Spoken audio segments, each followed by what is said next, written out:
Hello.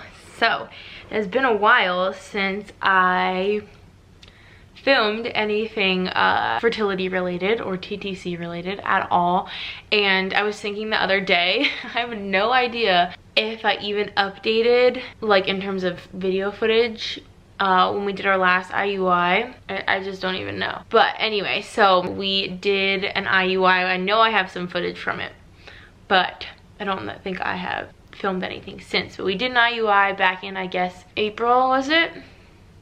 May? Something like that. Still, you know, pandemic time, so things were a little bit weird, and we ended up doing a modified IUI. And it actually turns out, the nurse confirmed this, and then we looked up the study and actually confirmed it ourselves, that there's actually no, I mean, there's only the one study, so it's not like super well documented or researched yet, but based on the available research, there's no significant difference or likelihood increase in pregnancy between doing an unmonitored and a monitored IUI. The main difference is that with an unmonitored, you just use ovulation predictor kits to determine and figure out when you're going to ovulate, and then you just go into the office the next day.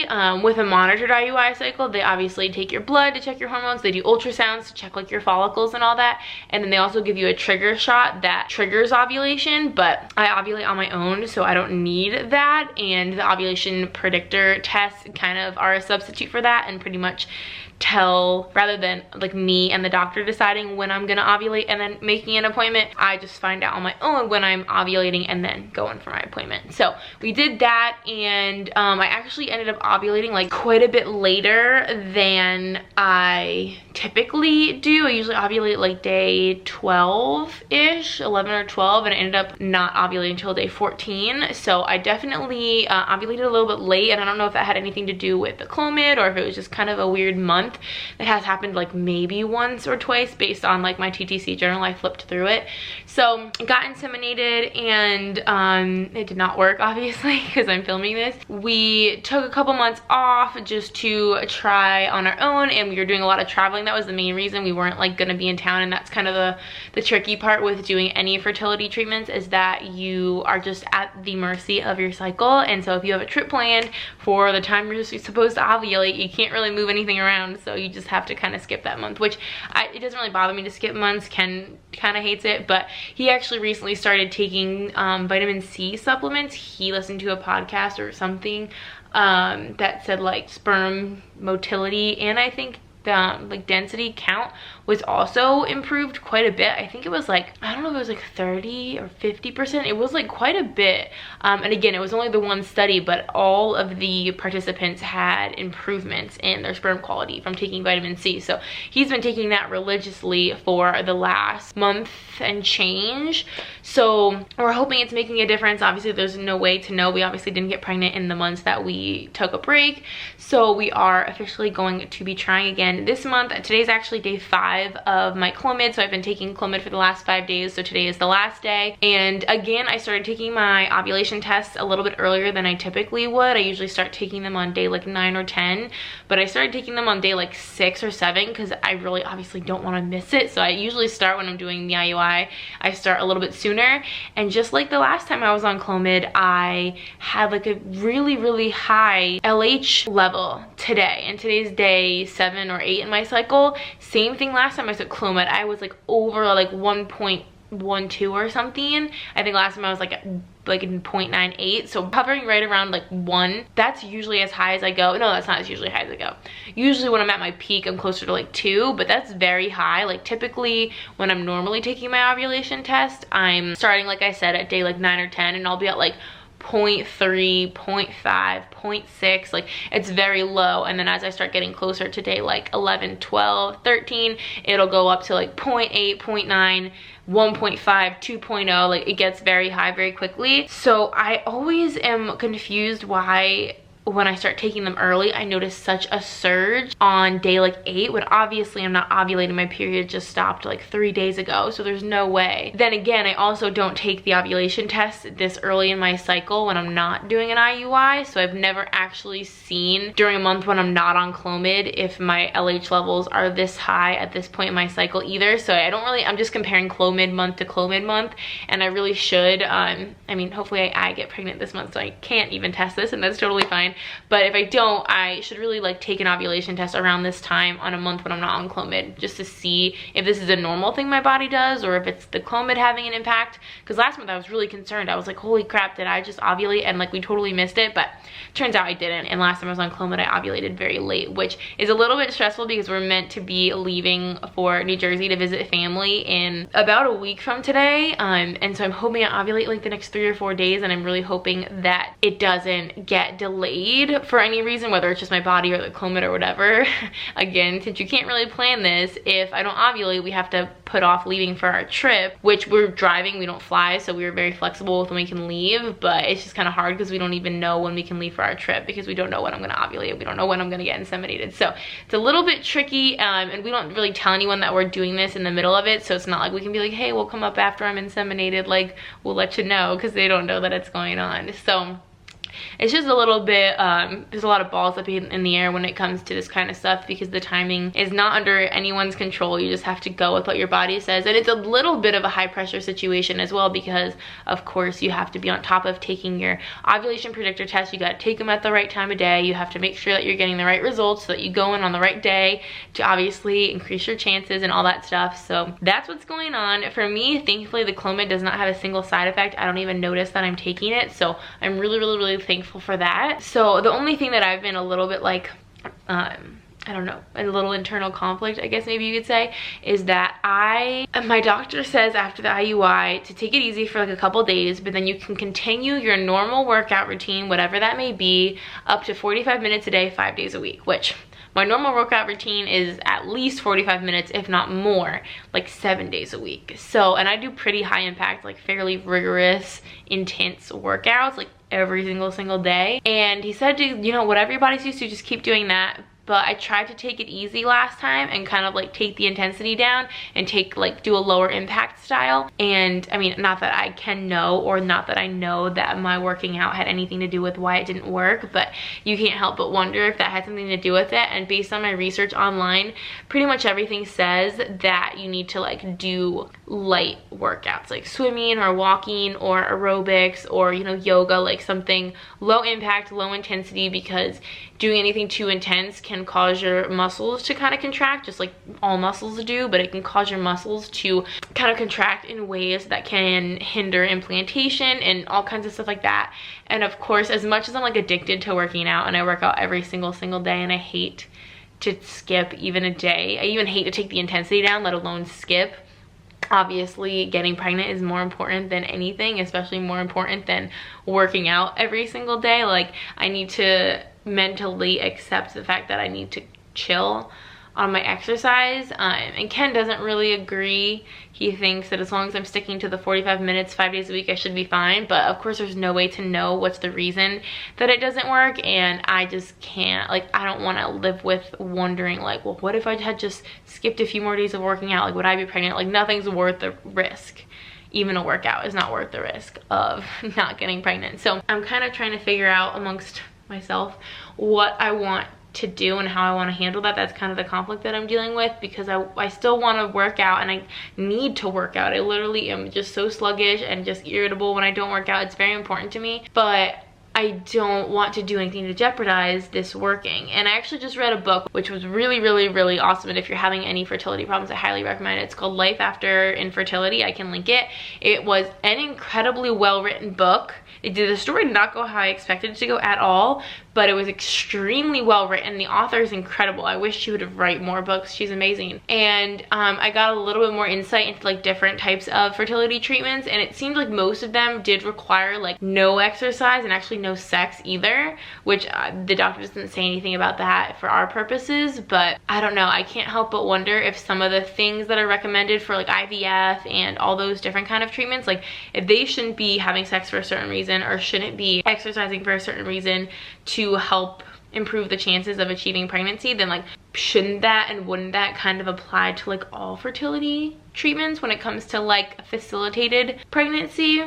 I don't know, I can't help but wonder that. So I don't know what I'm gonna do in terms of, I can't just not work out, but I need to figure out a way to do my workouts in a relaxed, like low impact, low intensity manner, but still, I don't know, get something out of it.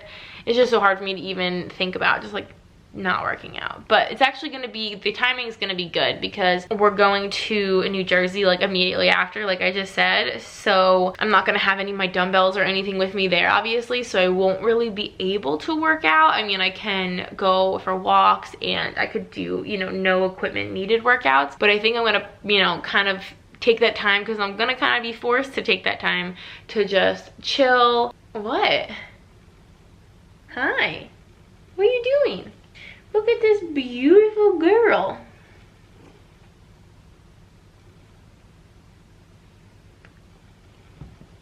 That's a beautiful girl.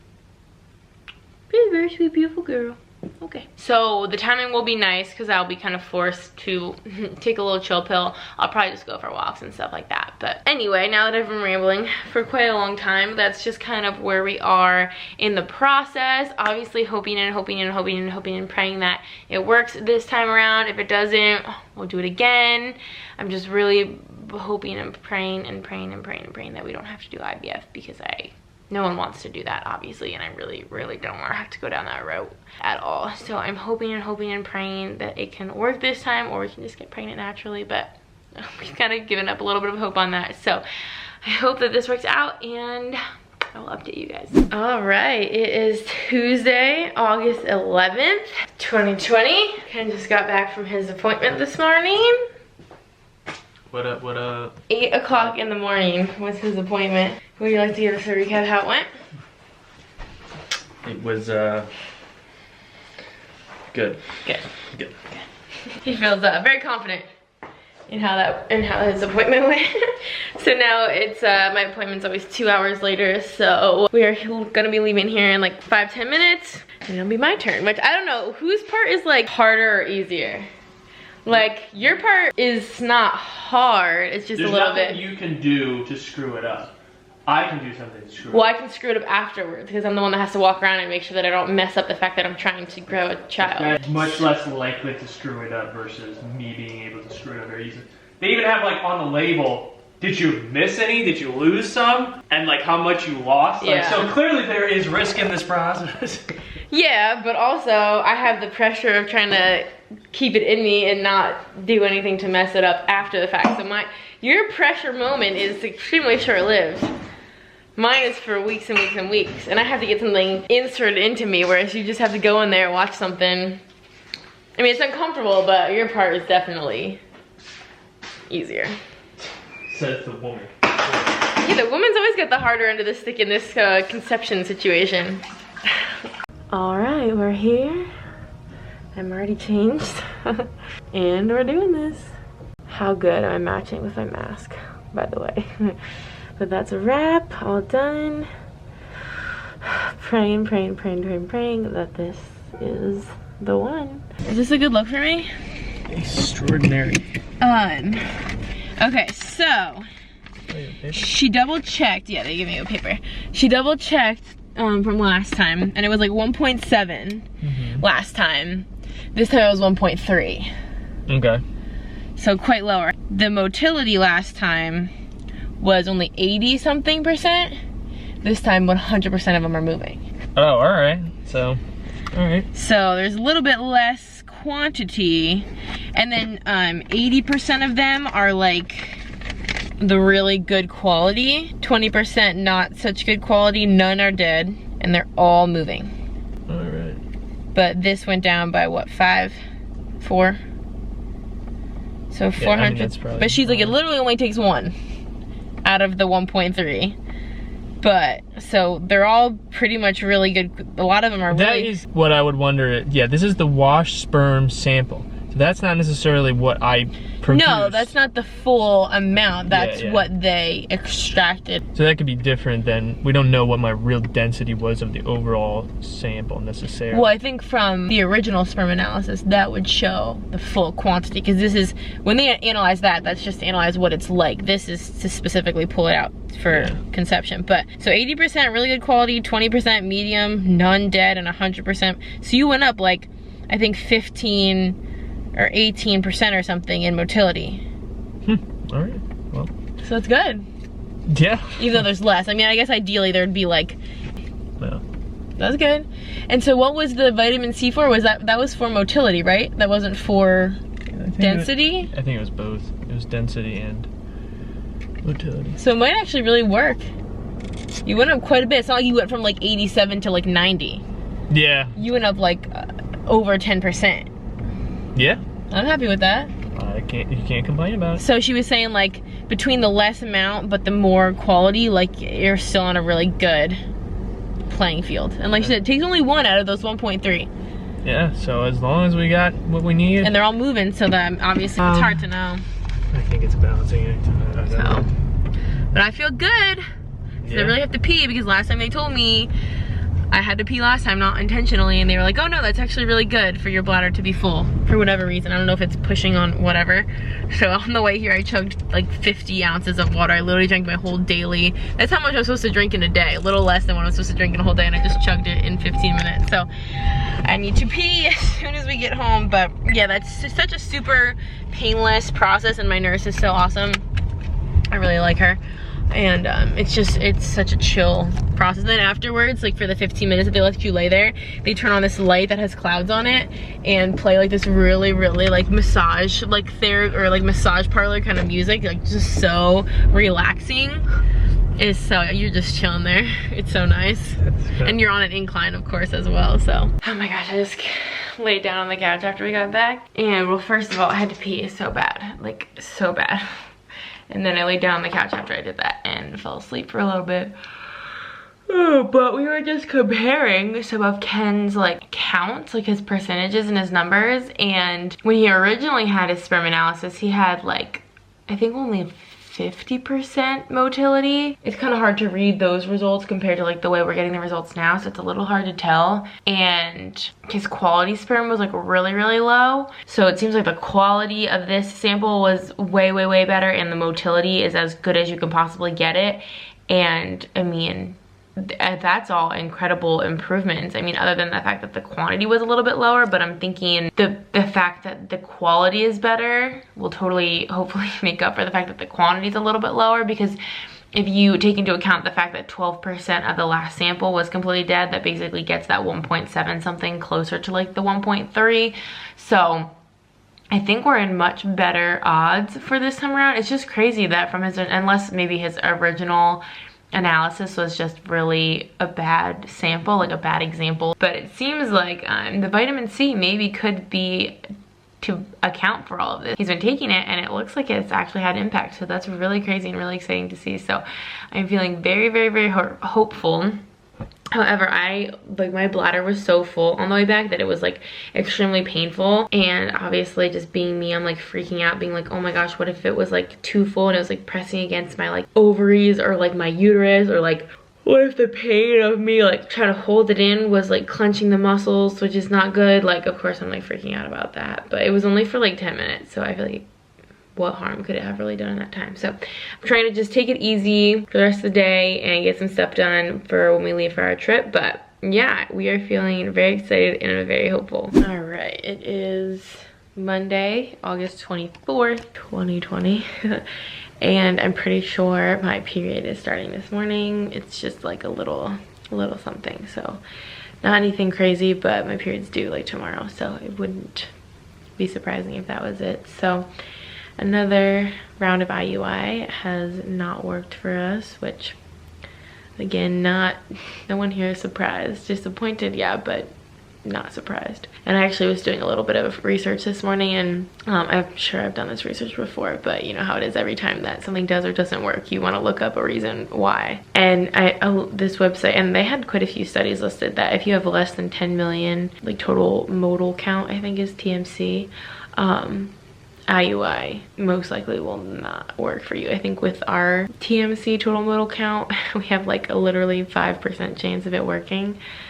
So fairly close to zero, fairly close to no chance of it working, which, I mean, it's still, for us, we still think it's worth trying because like it can work, obviously. But yeah, it's not, the odds are not really in our favor. However, all the research does say that a lot of times people don't see success until their third attempt.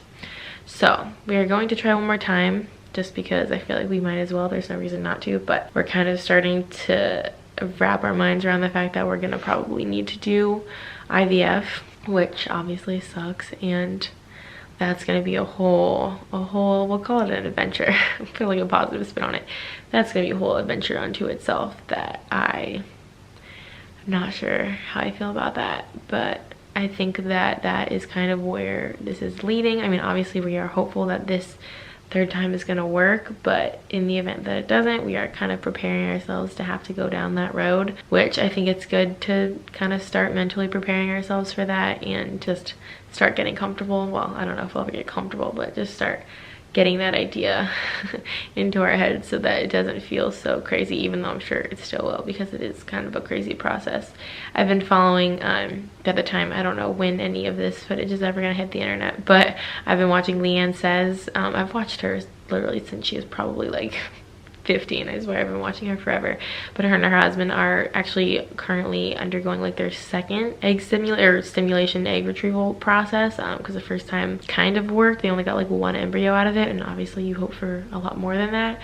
So I feel like I'm definitely more educated on IVF than I would have been without watching her, and I haven't done a ton of research into it because I don't really want to go down that road yet, and I'd obviously rather talk to my doctor first and get his information before I just go into like the depths of the internet and find out all kinds of other potentially questionable stuff. So I'm not really going there yet, but yeah, we are not like, of course we're like bummed, but like Ken said, like we don't really expect it to work, so when it doesn't, we're not like too worked up about it. Like they're not crying or anything. It's gonna be just another normal day. Obviously I was really hoping that it would work, but I'm not surprised that it didn't at all. So we'll try it again. Sometimes third time's a charm. It does, the statistics are good for third time IUIs, so it could work.